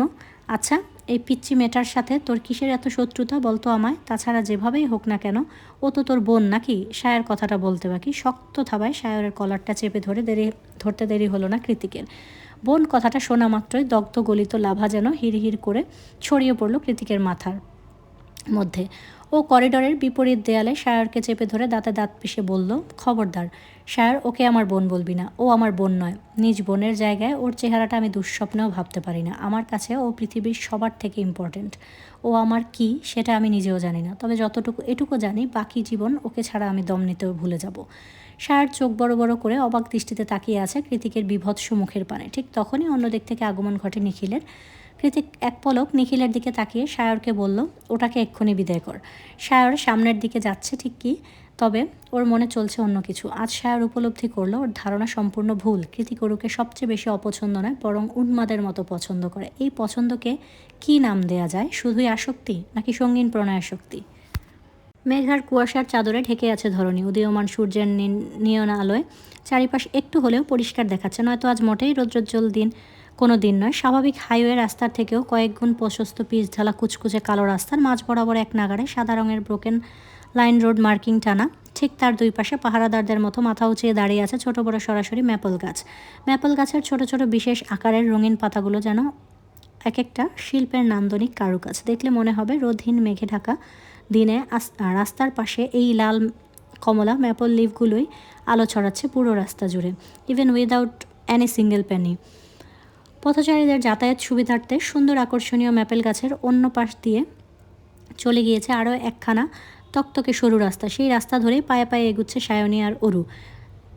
চশমিশ আর এক্সট্রোভার্ট সায়নী বরাবরের মতোই এক মনে কথার দোকান খুলে বসেছে। ওদিকে ওর একটা কথাও অরু ভালো মতো মন দিয়ে শুনছে কিনা সেটা বোধ করা দুষ্কর। সায়নের কথা মন দিয়ে না শোনার অবশ্য যথাযথ কারণ আছে বইকি। ধবধবে শুভ্র রঙা চিকনকারি চুড়িদার, সেই সাথে গ্রে রঙের উলের পাতলা সোয়েটার পরে পুরো দমে বাঙালি সেজে ঘুরে বেড়াচ্ছে অরু। ওদিকে সায়নের পরনে স্কিনি জিন্সের সাথে ভারী কালো কোট। আজ রবিবার, মানে উইকেন্ড। এই মেঘলা শীতল উইকেন্ডের সকালবেলা কমফোর্টার মুড়ি দিয়ে কেবলই এপাশ থেকে ওপাশ ঘুরে শুয়েছিল অরু। তখনই শুরু হয় সায়নের একের পর এক কল। যেহেতু অরুর মোবাইলটা কৃতিক ভেঙে ফেলেছে, তাই অনুর নাম্বারেই আপাতত কলের ঝড় তুলে ফেলেছে সায়নী। শেষমেশ না পেরে বিদেশি আদলের একমাত্র বাঙালি বান্ধবীর কথা রাখতেই সকাল সকাল ক্যাম্পাসে চলে এসেছে অরু। সায়নের আর যে একটাই, আজ বাইক রেসিং ক্লাবে রাইডিং কম্পিটিশন আছে, যে কেউ থাকবে সেখানে। আর সায়নী অরুকে সাথে করে সেখানে নিয়ে তবেই যাবে।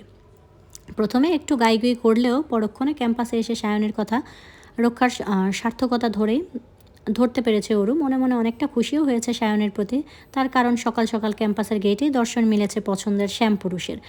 অরু নিখিলকে আগে দেখেছে, তবে কথা বলার সাহস পায়নি। কিন্তু নিখিল যখন অরুকে দেখলো, তৎক্ষণাৎ হাঁক পেরে নাম ধরে ডেকে উঠে বলল, এই যে অরোরা। অরুকে আর পায়কে দ্রুত পেছনে ঘুরে সামনে গিয়ে দাঁড়ালো নিখিল ভাইয়ের। অরু কাছে আসতে নিখিল শুধালো, অরোরা তুমি ঠিক আছো? না মানে কালকে ওভাবে। কালকের কথা মনে পড়তে ওর দৃশ্যপটে ভেসে ওঠে নিখিল ভাইয়ার সেই বিদেশিনের একান্ত ব্যক্তিগত উপচে পড়া হাসি খুশি মুহূর্তের ঘটনা। কেন এত হাসি খুশি ছিল ওরা দুজন? আর মেয়েটাই বা কে? নিখিল ভাইয়ের বন্ধু? শুধুই কি বন্ধু? অপার্থিব কিছু অপরিপক্ক প্রশ্ন আর কিছু অনাকাঙ্ক্ষিত মুহূর্তের কথা মাথায় করা নাড়ছে বরংবার, যার দরুন আর অরুর হাস্যোজ্জ্বল মুখটা চুপসে একটুখানি হয়ে গেল মুহূর্তেই। নিখিল ভাইয়ের এতটা আগ্রহী প্রশ্নের জবাবটাও আর মুখ ফুটে দেওয়ার ইচ্ছে জাগলো না। কিন্তু নিখিলের পরবর্তী পদক্ষেপের জন্য তখন একটুও প্রস্তুত ছিল না অরু। ও ভাবেনি এরপর নিখিল যেটা বলবে তাতে ওর এসব অযাচিত ছেলে মানুষের দুশ্চিন্তা হওয়ার মিলিয়ে যাবে ক্ষণিকের মাঝে। তবে কথায় আছে না, বাস্তবের চেয়ে ভাবনার এক ধাপ পিছিয়ে থাকে। সেই সময় তাই হলো। অরু কথার কোনো জবাব দিচ্ছে না দেখে নিখিল আগ বাড়িয়ে বলল, নেক্সট উইকেন্ডে আমাদের ব্যাচের একটা ছোটোখাটো রিসার্চ টিম যাবে পাহাড়ে। বেশি দূরে নয়, কাছেই, একদিনের ট্যুর। ফ্রিতে অ্যাডভেঞ্চার আর ঘোরাঘুরির সুযোগটা কেউ মিস করতে চাচ্ছে না। তাই অনেক জুনিয়ররাও যাবে, তুমি চাইলেও যেতে পারো, আমি ব্যবস্থা করে দেব। লাজুক অরু ঠাস করে বলে দিতে পারলো না যে হ্যাঁ নিখিল ভাই, আমি যেতে চাই আপনার সাথে। তার বদলে ছোট্ট করে শব্দটা উচ্চারণ করে শুধু এপাশ ওপাশ মাথা কাত করে সম্মতি জানালো। অরুর সম্মতি জানাতে যতক্ষণ তারপর আর এক দণ্ডও দাঁড়ালো না নিখিল। প্রচণ্ড বেগে এক প্রকার তাড়া দেখিয়েই তৎক্ষণাৎ জায়গা ত্যাগ করলো সে। সেই তখন থেকে জেকে স্যারের গুণাগুণ করে যাচ্ছে সায়নী। মাঝে মধ্যে নিজেই কথার সামিল করতে দু একবার অরুকে বলছে, তাই না বলো?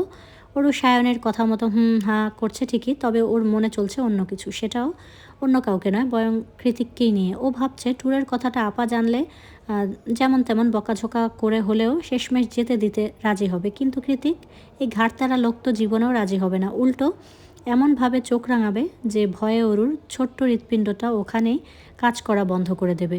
তাহলে সাত করে নিখিল ভাইকে যে আশ্বাস দিয়ে এলো, তার কি হবে?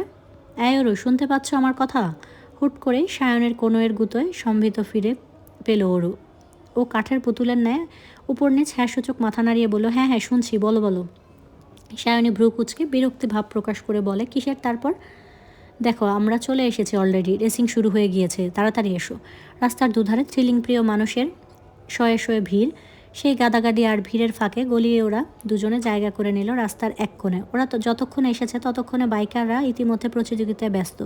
অডিয়েন্সদের পাশে এসে দাঁড়াতে দাঁড়াতে ওরও শুনতে পেল জেকে নামের উচ্ছ্বাস। তার মানে সায়নে শুধু একা নয়, এরাও রাইডার জেকের ভক্ত।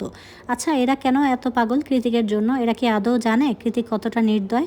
কৃতিক মোটেই এই জনপ্রিয়তা ডিজার্ভ করে না। চারিদিকে জেকের জয় জয়কার শুনে এসব উল্টাপাল্টা কথাই ভাবছিল অরু। তখনই সায়নী আবারও অরুকে ডেকে বলল, ও মাই গড, দেখো দেখো, অ্যাগেইন চ্যাম্পিয়ন। ওরও এবার সচকিত হয়ে বাইকগুলোর দিকে দৃষ্টি নিক্ষেপ করলো। সকালের উড়ন্ত পেঁজা তোলার মতো শুভ্র মেঘ এতক্ষণে কালো মেঘে পরিণত হয়েছে। চারিদিকে মেঘ ভেজা দমকা হাওয়া আর ঝিরিঝিরি বৃষ্টিতে বাইক রাইডিংয়ের শেষ রাউন্ড শেষ হয়েছে মাত্র। রেসিংয়ের মেইন পয়েন্টে ওদের দেখে খানিকটা দূরে হবার কারণে চোখ উঁচিয়ে দেখতে হয় সেখানটায়। তবে এতটা দূরে থেকেও স্ট্যান্ড করানো বাইকগুলোর মধ্যে সারির প্রথম বাইকটাতে বসা ব্ল্যাক লেদার জ্যাকেট আর ব্ল্যাক হেলমেট পরিহিত বাইকারটাই যে কৃতিক সেটা বুঝতে বাকি নেই অরুর, কারণ জ্যাকের বডি স্ট্রাকচার সবার থেকে আলাদা, কাল্পনিক গ্রিক গডের বাস্তব চিত্র বলা চলে। এক ঝলকে দেখলে মনে হয় উপরওয়ালার শখের কারুকাজ এই জায়ান কৃতিক নামক সুদর্শন পুরুষটা। তবে কৃতিকের সৌন্দর্য নিয়ে অরু এসব অগভীর ভাবনা বেশিক্ষণ স্থায়ী হলো না। তার আগেই চোখের সামনে দৃশ্যমান হলো এক অপ্রীতিকর নিন্দনীয় ঘটনা। অরুদের থেকে বেশ অনেকটা দূরে রাস্তায় ঠিক মাঝখানে ফেলে অন্য এক প্রতিযোগীকে হকি স্টিক দিয়ে ইচ্ছে মতো মারছে কৃতিক। ওর মারের গতিবেগ এতটাই বেশি যে লোকটা উঠে দাঁড়ানোর সুযোগটুকু পর্যন্ত পাচ্ছে না। কিন্তু এভাবে মারার কারণ কি? ঝিরিঝিরি বৃষ্টিতে ইতিমধ্যে মুষল বাড়িধারায় রূপ নিয়েছে। আশেপাশের জটলা পাকানো ভিড় ছড়িয়ে অনেকেই জায়গা করে নিয়েছে কোনো না কোনো শুকনো ছাউনি অথবা ছাতার নিচে। তবে অরুর আপাতত বৃষ্টিতে খেয়াল নেই, আর না আছে কৃতিকের। ঝুম বৃষ্টিতে কথা শোনার জো নেই মোটেও। তবু অরুকে উদ্দেশ্য করে সায়নী চেঁচিয়ে বলল, অরু দ্রুত চলো, ভিজে যাচ্ছি। কোনো একটা ছাউনি খুঁজে তার নিচে গিয়ে দাঁড়াই। অরুর কান অবধি সে কথা পৌঁছালো কিনা সন্দেহ।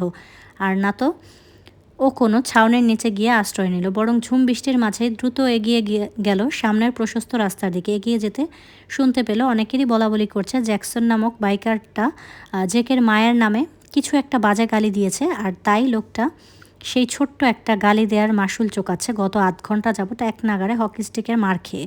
আশ্চর্যের বিষয় হলো কেউ কৃতিককে থামাচ্ছে না পর্যন্ত। এইসব দৃশ্য কি এদেশের মানুষের কাছে এতটাই স্বাভাবিক আর উপভোগ্য? দয়ামায়াহীন নির্দয় আমেরিকান নিজের আক্রোশ দমিয়ে রেখে মনে মনে কথাটা ছাড়ল ওরু। ওদিকে নিজের সর্বশক্তি প্রয়োগ করে জ্যাকসনের শরীরে একের পর এক হকি স্টিক ভাঙছে কৃতিক। মারতে মারতে ওর নিজের হাতের অবস্থা বেগতিক, কিন্তু সেই সবে বিন্দুমাত্র নজর নেই। আপাতত নিজের দমিয়ে রাখা জিদ আর তপ্ত মস্তিষ্কের বহিঃপ্রকাশ ঘটাতে ব্যস্ত ও। কেন যেন মনে হচ্ছে এই মারটা জ্যাকসনের বহুদিনের পাওনা। রেসিং ক্লাবে কৃতিককে টেক্কা দেবার মতো রাইডার যদি কেউ থেকে থাকে সেটা জ্যাকসন। রাইডিং, স্ট্যান্ডিং সব কিছুতেই বেশ পারদর্শী জ্যাকসন। তবে এ যাবৎ কোনো ম্যাচে জেকেকে হারাতে পারার জিতটা ভেতরে ভেতরে ওর রয়েই গিয়েছে বারবার। সামনাসামনি বুঝতে না দিলেও নিজ দেশের রেসিং ক্লাবে ফরেনার একটা ছেলে এতটা জনপ্রিয়তা জ্যাকসন মোটেই সহ্য করতে পারে না। সেই জের ধরেই পেছনে পেছনে নানা কৌশলে বিভিন্নভাবে কৃতিকের ক্ষতি করার ফোন দিয়ে এটেছে বহুবার। তবে একটা স্ট্রং বন্ধু মহল আর কৃতিকের সুকৌশলী বুদ্ধিদীপ্তি মস্তিষ্কের কাছে সেগুলো বারংবারই ফেল করে গেছে। কৃতিকে ভালোভাবেই জানতো কাজগুলো কে করেছে বা কার দ্বারা ঘটেছে, তবে এসব খুব একটা গায়ে লাগাতো না, বরং পিঠ পিছনেই দিয়ে যেত একের পর এক কৌশলী দাবার চাল। কারণ কৃতিকের কাছে ওর করা ফন্দিগুলো হাস্যকর ঠেকতো বরাবরই। সেই সাথে মারাত্মক ইন্টারেস্টিংও মনে হতো, কারণ কৃতিক, অর্ণব, অ্যালিসা আর সায়র এর থেকেও বড় দাবার চাল চেলে অভ্যস্ত। তবে আজ এই মুহূর্তে জ্যাকসন অস্ফুটে যেই শব্দটা উচ্চারণ করেছে তার মূলত কৃতিক ওকে হাড়ে হাড়ে বুঝিয়ে ছাড়বে। আজ মনটা বেশ ফুরফুরে ছিল কৃতিকের। ওর জন্যই ক্লাবের কল পাওয়ার সঙ্গে সঙ্গে চলে এসেছিল জোস একটা রাইড করতে। সবার উচ্ছ্বাসে জোয়ার দিতে বাইক রাইডও করছিল প্রায় 200 কিলোমিটার আঁকাবাঁকা অমসৃণ রাস্তা, এবং শেষমেশ প্রতিবারের মতো আজও চ্যাম্পিয়ন তকমাটা ওর গায়েই লেগেছিল। সব কিছু স্বাভাবিক, কৃতিকের মুডও ঠিকঠাক। তখনই ব্যর্থতা হঠাতে জ্যাকসনের মুখে ফুটে বেরিয়ে আসে অনাকাঙ্ক্ষিত দুটো শব্দ। জ্যাকসন নিজেও বুঝতে পারেনি যে কৃতিক কথাটা শুনে ফেলবে, তবে ওর ব্যাড লাক কৃতিক কথাটা স্পষ্টভাবে শুনতে পায়। ব্যাস তৎক্ষণাৎ ক্লাবের মধ্যে থেকে হকি স্টিক এনে উইদাউট এনি ওয়ার্নিং ওকে ইচ্ছে মতো করে মারছে কৃতিক। না নিজে মুখ দিয়ে কোনো একটা শব্দ করছে, আর না জ্যাকসনের করতে দিয়েছে। একে একে ওর পিঠে ভেঙেছে 4খানা সরু ধাঁচের মজবুত হকি স্টিক। তবুও যেন মস্তিষ্কটা শান্ত হবার নামই নিচ্ছে না। তবে ওর অশান্ত মস্তিষ্ক খুব বেশিক্ষণ আর অশান্ত রইল না। বেশ খানিকটা পরেই চলমান উত্তপ্ত রাগের বহিঃপ্রকাশে খুব বড়সড় একটা বাধাপ্রাপ্ত হলো কৃতিক। খুব পরিচিত আর আপন একটা রিনরিনে মায়াভরা কণ্ঠস্বর ভেসে এলো কৃতিকের দুই কর্ণকুহরে। ওর আক্রমণাত্মক পেশিবহুল বাহুটা 2 হাত দিয়ে আগলে ধরে উদ্বিগ্ন হয়ে অরু বলল, কী করছেন? মেরে ফেলবেন নাকি লোকটাকে? কৃতিক তড়িৎ গতিতে ঘুরে তাকালো। কেবল পরিচিত নয়, শুধু আপনও নয়, বক্ষপিঞ্জরের গহীনে লুকিয়ে রাখা আকাশসম অনুভূতির ছড়াছড়ি আর অজানা বেসামাল উন্মাদনা। যে মেয়েটাকে নিয়ে বয়স, সম্পর্ক সব কিছুর মাথা খেয়ে বছর 30-এর হৃদয়টা যার অনুপস্থিতিতে আনচান করে, যাকে দেখলে সবার অগোচরে অবাধ্য অপ্রতিরোধ্য ইচ্ছারা মাথাচাড়া দিয়ে ওঠে বারংবার, এখন এই মুহূর্তে সেই পিচ্ছি অষ্টাদশীকে দেখেই মস্তিষ্ক হলহলিয়ে বইতে থাকা জ্বলন্ত আগ্নেয়গিরি লাভাটা মুহূর্তে দপ করে নিভে গেল জায়ান কৃতিকের। ধরণীতে ঝুম বৃষ্টি তখনই একই গতিতে বহমান। অরুর চোখ, নাক, ঠোঁট সব কিছুই চুইয়ে চুইয়ে গড়িয়ে যাচ্ছে বৃষ্টির কণারা। সফেদ রঙা চুড়িদারটা ভিজে একাকার, ঠান্ডার তোপে তিরতির করে কাঁপছে সরু চিবুক আর গোলাপি রঙা অষ্টাদর। বৃষ্টি ভেজা অরুকে দেখে কয়েক মুহূর্তের জন্য থমকে গেল কৃতিক। সব ছেড়ে ছুড়ে হুট করে রাগ হতে লাগলো বহমান বৃষ্টি কণাদের উপর, যেগুলো ও আজ পর্যন্ত ছুঁয়ে দেখতে পারলো না, সেগুলো কিনা বৃষ্টির কণারা এত সহজে ছুঁয়ে দিচ্ছে। আশ্চর্য! বৃষ্টির সাথে কৃতিকের ক্রোধ বেশিক্ষণ টিকল না বই কি, কারণ তার আগেই ওরু আবারও কথা ছুড়ল ওর পানে। কেন এভাবে মারছেন ওনাকে? আপনার দয়া মায়া নেই? ওরুর কথায় কৃতিক পেছনে ঘুরল, দেখলো একটা বিশ্রী কপট হাসি ঝুলিয়ে ওরুর দিকে তাকিয়ে আছে জ্যাকসনের হাসিটা চোখে পড়তেই এতক্ষণে ভ্রম ছুটে গেল কৃতিকের। ও তৎক্ষণাৎ ক্ষিপ্র দৃষ্টি নিক্ষেপ করলো ওরুর দিকে, যেন চোখ দিয়েই ঝলসে দেবে ওরুকে। কৃতিকের অগ্নিমূর্তি দেখে ওরু আড়ালে শুষ্ক ঢোক গিলে থেমে কৃতিক চোয়াল শক্ত করে বলল, তুই এখানে কি করছিস? কে নিয়ে এসেছে তোকে? কৃতিকের কপাল জুড়ে হাজারো চিন্তার ভাঁজ। ওরু এবার পুরোপুরি নিশ্চুপ মানবতা দেখাতে গিয়ে যে নিজেই ফেসে গিয়েছে এতক্ষণ তো তা বোধগম্য হলো না। কৃতিক কিছু একটা ভেবে ক্লাবের একজনকে দিয়ে একটা হেলমেট আনলো, তারপর ওটা ওরুকে পরিয়ে বাইক স্টার্ট দিতে দিতে বলল, দ্রুত বাইকে ওঠ। ওরু করুণ দৃষ্টিতে জ্যাকসনের দিকে তাকিয়ে মিনমিনে বলল, ওনাকে এভাবে ফেলে রেখে না, মানে যদি কিছু হয়ে যায় ওর ব্যবস্থা প্রত্যয় করবে, আমি বলে দেবো, তুই ওঠ। বৃষ্টির মাঝে চারিদিক তাকিয়ে সবাইকে একবার পর্যবেক্ষণ করে নিল ওরু। আশেপাশে যত মানুষ যে যেখান থেকে পারছে ওদের দিকে তাকিয়ে আছে। সবাই নিশ্চয়ই ওরুর উপর বেজায় চটে গিয়েছে, কিন্তু এই মুহূর্তে ওর হাতে কিছুই নেই। এখন কথা না শুনে নির্ঘাত এখানে দাঁড়িয়ে কৃতিকের হাতে মার খেতে হবে। তাই অপারক ওরু চুপচাপ উঠে পড়ে বাইকের ব্যাক সিটে। মেয়েদের মতো করে কাচুমাচু হয়ে বসেছে ও। তখনই নিজে হেলমেট পরতে পরতে কৃতিক বলে, ধরে বস। ওরু খুব সংকোচে কৃতিকের জ্যাকেটটা একটু খামচে ধরে, কিন্তু বাইক তার জায়গা পরিবর্তন করতেই ও এক প্রকার হুমড়ি খেয়ে পড়ল কৃতিকের পিঠের ওপর। ধরে বসতে বলেছি না? কৃতিকের ধমক খেয়ে এবার সত্যিই ওর কাঁধে হাত রাখলো ওরু। ওরুর হাতের আর কানের ছোট্ট অলংকারগুলো থেকে রিনঝিন আওয়াজ হচ্ছে। খুব কাছাকাছি বসাতে সেই আওয়াজ সোজা গিয়ে কৃতিকের হৃদয়ে লাগছে। সেই সাথে ওরুর বৃষ্টি ভেজা চুল আর শরীর থেকে ভেসে আসা মেয়েলি সুঘ্রাণ। কেন যেন ওর দম বন্ধ হয়ে আসছে। ইচ্ছে করছে ওরুকে একান্তে কাছে পেতে, খুব কাছে। যতটা কাছাকাছি এলে অরুর আর কৃতিকের মাঝে সেন্টিমিটারের দূরত্ব ঘুচে যাবে, ঠিক ততটা। কিন্তু এই মুহূর্তে সেটা সম্ভব না। আর না অরুকে এত কাছে বসিয়ে চুপচাপ বসে থাকা সম্ভব। মনের মধ্যে একান্ত গোপনে বেড়ে ওঠা অবাধ্য বাসনাগুলোকে দূর করার উদ্দেশ্যে রাইড করতে করতেই নীরবতা ভাঙে কৃতিক। একটু আগের সেই গমগমের রাগী আওয়াজের পরিবর্তে নরম আওয়াজে অরুকে শুধায়, আচ্ছা অরু, আমি যে এতগুলো বছর দূরে ছিলাম, তোর আমাকে মনে পড়েনি কখনো? কৃতিকের কথায় পিঠে অরু কি উত্তর দেবে ঠিক বুঝে উঠতে পারল না। কারণ কৃতিক যখন দেশ ছাড়ে তখন অরু নিতান্তই বাচ্চা মেয়ে। কতই বা বয়স হবে, 10 কি 11? অরুকে নিশ্চুপ দেখে কৃতিক আবারও শুধায়, বাবার মৃত্যুতে যখন গিয়েছিলাম তুই আমাকে দেখেছিলি? এবার অরু সময় নষ্ট না করে উত্তর দিল, কি করে দেখবো, আপনি তো বাড়িতে যাননি। কৃতিক জবাবে একটু বাঁকা হেসে বলল, আমি কিন্তু তোকে দেখেছি। ঠিক আজকের মতোই একটা সাদা ড্রেস পরেছিলি। তোর মা আমার বাবার জন্য কাঁদছিল খুব, তুই আর অনু তার পাশে দাঁড়িয়েছিলি। কৃতিকের কথায় অরু চমকালো, কারণ ওর দেয়া একটা বর্ণনাও ভুল নয়। অরুর জিজ্ঞেস করতে ইচ্ছে হলো, আপনি কি করে দেখলেন? কিন্তু ও জিজ্ঞেস করতে ভয় পাচ্ছে না। আবার কৃতিক রেগে গিয়ে বৃষ্টির মাঝে ওকে বাইক থেকে নামিয়ে দেয়। ওদিকে অন্তহীন কৌতূহলগুলো মাথার মধ্যে কিলবিল করে অযথায়, তবুও জিজ্ঞেস করার সাহস নেই। কি বলবে, আবার রেগেমেগে আগুন হয়ে যাবে। তার থেকে চুপচাপ থাকাই শ্রেয়। অরুর কুলহীন ভাবনার মাঝে মাঝ রাস্তায় বাইকের ব্রেক কষল কৃতিক। কৃতিকের এহেন কাণ্ডে অরুর আত্মা শুকিয়ে কাঠ হয়ে এলো। মনে মনে ভাবছে, এই রে, চুপ থেকেও ভুল করলাম নাকি? এই ঝুম বৃষ্টিতে মাঝ রাস্তায় গেট আউট বলে নামিয়ে দিলে কোথায় যাব আমি? কি হলো নাম? কাঁধ হালকা পেছনে ঘুরিয়ে বলে ওঠে কৃতিক। জবাবে অরু মুখ কালো করে বলল, না মানে এই বৃষ্টির মাঝে? ওরও কথা শেষ করার আগে কৃতিক বলে, হ্যাঁ, বৃষ্টির জন্যই তো সামনে কিছু দেখা যাচ্ছে না, তার উপর এত ভিজলে জ্বর চলে আসবে নিশ্চিত। আমি ঠিক আছি, আমি তোর কথা বলিনি, আমার কথা বলেছি। এই বলে দ্রুত এগিয়ে গিয়ে একটা ক্যাফের করিডোরে গিয়ে আশ্রয় নিল কৃতিক। ওরও পেছন পেছন যেতে যেতে ঠোঁট উল্টে মিনমিনিয়ে বলল, আমার কথা কেনই বা বলবেন? নিজেকে ছাড়া আর কিছুই বোঝেন নাকি আপনি, স্বার্থপর লোক। ওরও এগিয়ে গিয়ে কৃতিকের পাশেই দাঁড়ালো। বৃষ্টি আর বাতাসের গতিবেগ এতই বেশি, দেখলে মনে হবে দিন দুপুরে রীতিমতো ঝড় শুরু হয়ে গিয়েছে। কাচের দরজার ভেতরে ঝিমোতে থাকা স্টাফ ছাড়া পুরো এরিয়াটাই ফাঁকা পড়ে আছে। চারিদিকে চোখ বুলাতে বুলাতে ওরুর চোখ পড়ল কৃতিকের হাতের দিকে। বৃষ্টি আর রক্ত একাকার হয়ে টুপটুপ করে হাত দিয়ে ঝরে পড়ছে রক্ত ভেজা পানি। অরু সেদিকে তাকিয়ে ভ্রুকুটি করে মনে মনে বলল, আশ্চর্য, এই লোকের অনুভূতি শক্তি নেই নাকি? কতক্ষণ ধরে এভাবে রক্ত ঝরছে কে জানে। কিছু একটা ভেবে ব্যাগ থেকে নিজের হাতের নকশি কাজ করা শুকনো রুমালটা বের করে একটু সাহস দেখিয়েই কৃতিকের রক্তাক্ত হাতে বেঁধে দিল অরু। ব্যথার জায়গাতে একটু আরাম অনুভব হতেই নিজ হাতের দিকে চোখ দিল কৃতিক। দেখলো সুতোয় কাজ করা একটি মেয়েলি রুমাল ওর ক্ষতস্থানে খুব সাবধানে বেঁধে দিচ্ছে অরু। কৃতিক বাধা দিল না, এমনকি টু শব্দটা উচ্চারণ করলো না, বরং অরু নিজের কাজ শেষ করে উপরে মাথা তুলতেই চোখ রাখলো অরুর মায়াবী চোখ জোড়ায়। কৃতিকের চোখের ভাষা আপাতত পড়তে পারছে না অরু। কৃতিক রেগে গেল কিনা সেটাই আপাতত ভাবছে ও। কৃতিক ধীর গতিতে নিজের মাথাটা অরুর মুখের সামনে নিয়ে এলো, অনেকটা কাছে, যতটা কাছে এলে অরুর শরীরের মিষ্টি সুঘ্রাণটা কৃতিক খুব সহজে অনুভব করতে পারে। অরু ভয় পেয়ে একটু অস্পষ্ট সুরে বলল, রক্ত ঝরছিল তাই ভাবলাম, আপনার আনইজি লাগলে খুলে ফেলতে পারেন, কোনো সমস্যা নেই। অরুর কথায় পাত্তা না দিয়েই চোখে একরাশ মাদকতা নিয়ে অরুর দু চোখ রেখে নিজের মুখটা অরুর কানের খুব কাছে নিয়ে কৃতিক হ্যাসকি স্বরে বলল, এত বেশি দুর্বল করে দিস না অরু, নয়তো ক্ষতিটা তোরই হবে। আমার হাত থেকে নিজেকে বাঁচাতে পারবি না, বিশ্বাস কর। আমি খুব করে চাইছি আজকে অন্তত আমার হাত থেকে বেঁচে যা তুই। কৃতিকের নেশাধরা কণ্ঠস্বর আর তপ্ত শ্বাস প্রশ্বাসের সাথে পাল্লা দিয়ে কাঁপছে অরু। কনকনে ঠান্ডার মাঝে হুট করেই কেমন গরম হয়ে উঠল শরীরটা। জীবনে প্রথম কোনো ছেলে এভাবে এতটা কাছাকাছি এসেছে অরুর, যার দরুন ভেতরে তোলপাড় হয়ে যাচ্ছে অজানা অনুভূতির দল। এই মুহূর্তে অরুর জন্য মেইলি অনুভূতিগুলো সামলানো বেশ মুশকিল।